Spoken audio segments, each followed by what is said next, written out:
cash game, and one of your cards is, say, a queen, that you don't squeeze unless the other card is an ace, king, jack, 10, 9, or 8. To be clear, I'm not saying you should squeeze because you have a straighter. I'm saying you should refrain from squeezing because you don't.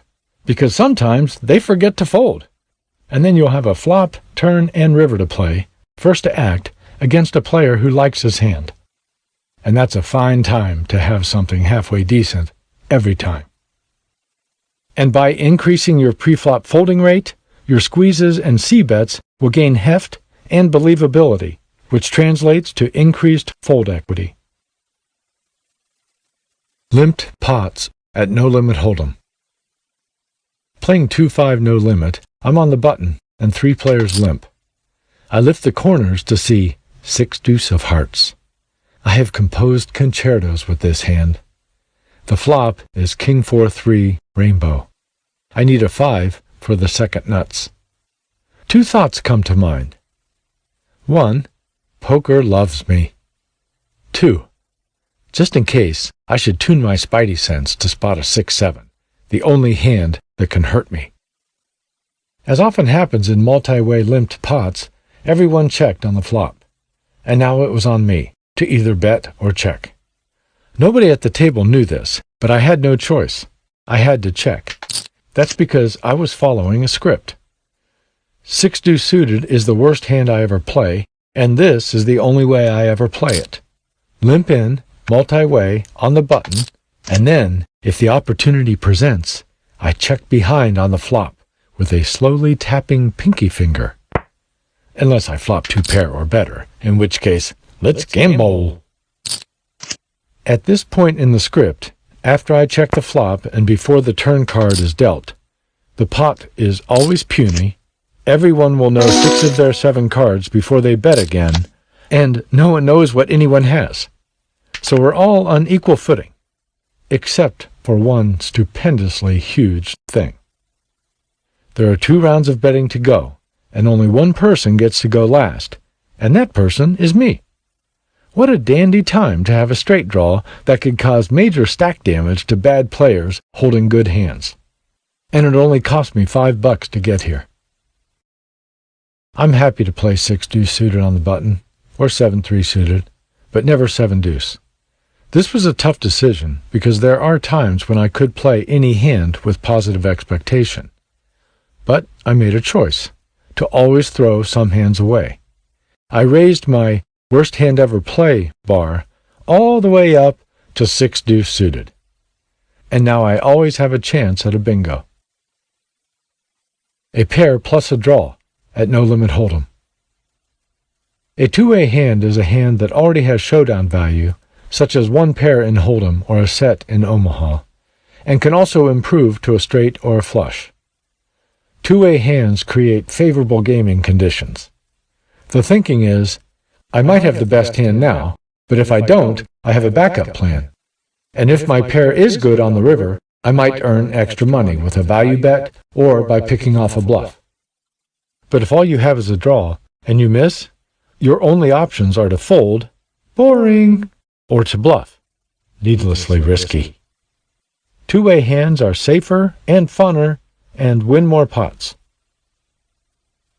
2-way hands at Hold'em can be hard to read because first the villain is playing the hand like he has a pair, because he does, and then a flush card comes on the turn or river, and now he bets or raises like someone who made a flush, because he did.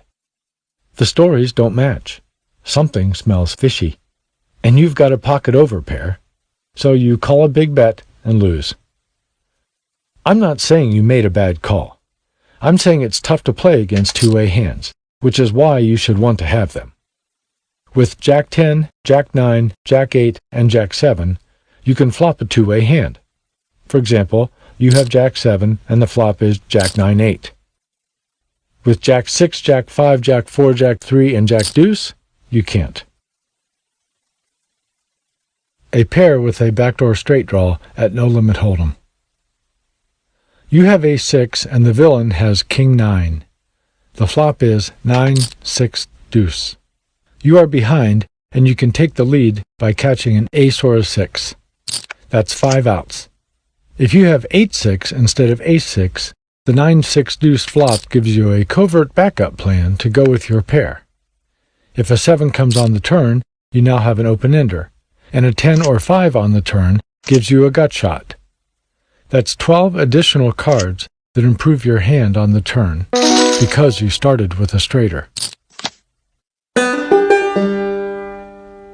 Waiting for straighters at Pot Limit Omaha. You only need 7 words to define a hold'em straighter. It's a hand that can flop a straight. Defining a PLO straighter is bound to be more complicated than that, and the inherent arbitrariness of the definition, whatever it is, would demand an explanation. So I'm going to start there, with the story of how Harry Koska and I came up with what we came up with. My relationship to PLO. Did you know Omaha invaded Ohio in 1980? That's when a crazy new rule rode into town. It was baffling and perfect, and baffling in its perfection. One little rule was enough to create a crazed new level of hysteria for me and my poker buddies. You must play 2 cards from your hand and 3 from the board. 10 years of mostly Omaha later, I went full-time pro, and during my first few years of grinding, about half the hands I played were some variety of Omaha, either pot limit, fixed limit high only, or fixed limit high low. That comes to 13 years of Omaha during my apprenticeship. From the mid-90s until 2013, I played no Omaha. Then they started spreading PLO in the rooms I played at, and the action looked good. You have to swim where the water is warm. That's what Bobby Hoff told me when I asked him why he was flying from Los Angeles to San Francisco to play poker. So I dove into the PLO pool. I was a totally different poker player in 2013 than I was way back when. Gone were my spasmodic cravings for action, which meant I had the discipline to deploy any nitty idea and stick with it. I knew so because I had been rigidly applying waiting for straighters to my pre-flop no-limit hold'em game for several years, with no leakage. In the pool. I went to Vegas to play PLO at Aria. The blinds were 5-10. The action was what I would call good, as in a good amount of chips were in motion pretty much continuously. A typical pot had 1 pre-flop raiser and a couple callers, with plenty of spunky post-flop action. The water was warm and the stacks were deep. I made it my objective to play no bad starting hands for 5 days. What exactly do bad starting hands look like? I asked myself. Don't worry, you'll know them when you see them. And I did. It was a straightforward approach. I played such that if I saw the flop and I hit the flop, I would absolutely crush the flop, every time, with nut hands and nut draws and nut redraws all over the place. Any hands that couldn't flop huge, I folded. For example, suitedness only affected my pre-flop decision if it was a suited ace. If I flopped a non-nut flush draw, it was always inadvertent, meaning I had entered the pot entirely because of the connectedness of my cards, not their suits. In short, I didn't play danglers. What's a dangler? You'll know those when you see them too. Lots of chips moving around the table was an important part of why waiting for straighters felt highly profitable to me. Even when the opponents had sat with me long enough to know that I was playing only premium starters, they'd commit so much so early, often by correctly playing aggressively toward me or each other, that by the time I had my monster hand formed on the flop or the turn, it was too late for them, mathematically. My statistical advantages were in place, and the biggest bets were still to come. Harry. When I got home from Aria, I called Harry. Harry is a young friend and a PLO specialist. We have a long history of bouncing poker ideas around, but not PLO ideas, until now, because I had just played it. I asked Harry what he thought about my zero danglers ever approach. I've been doing something close to that since high school, he said. Okay, tell me more. During my first few million hands of PLO, Harry said, I gradually got tighter and tighter before the flop, and more aggressive after the flop. It was trial and error. I did force myself to go deep into the mathy side of poker to understand it, but it was never natural for me. My main thing was to focus on the best way to think about the game. I arrived at the no danglers approach after I had tried everything else. It emerged out of the rubble. Harry continued, I developed a strong trust in how I reacted to a starting hand. If I was excited to play a hand, then I knew it was right to play it. Hands with no danglers satisfied that feeling. They excited me. That's how I knew they were profitable. I could see all the boards. I could see all the outcomes. The hands that didn't excite me, I folded. In Elements of Poker, I wrote, Confirmation is as good as inspiration. Listening to Harry's words, I felt confirmed and inspired. And motivated to fly right back to Vegas and wait for exciting hands. Which I did. Definition Quest. Fast forward to last year, 2017, when I was working on this article.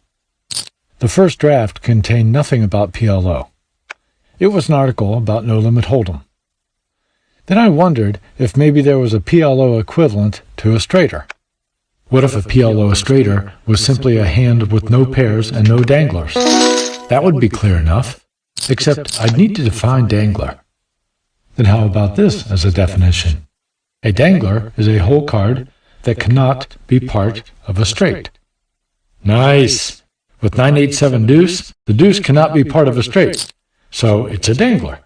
Which leads to this concise definition of a straighter. A hand with no danglers. So I wrote one page about PLO straighters, using that definition, along with a sample hand that showed the advantage of waiting. I summarized with, waiting for straighters at PLO basically means folding all dangler hands with exceptions made for high card value and suited aces. And that was that. It was still an article about No Limit Hold'em, now with an inexact PLO tangent. And then, right in the middle of my post-lunch nap, I leapt up, aghast. My slumbering mind had somehow come to realize that according to my sleek definitions, this hand would be a straighter. King, 10, 6, deuce. It met both criteria in that all four cards, 1, could be part of a straight, and 2, are fewer than 4 gaps away from another card. So, the existence of a dangler depends not only on the degree of separation, but also on the degree of clustering of the other 3 cards. In other words, we are totally making this shit up. Now what? Call Harry! Call number 2. Sometimes a new idea is accompanied by experimental predictions, and when the experiments are conducted, the idea is shown to be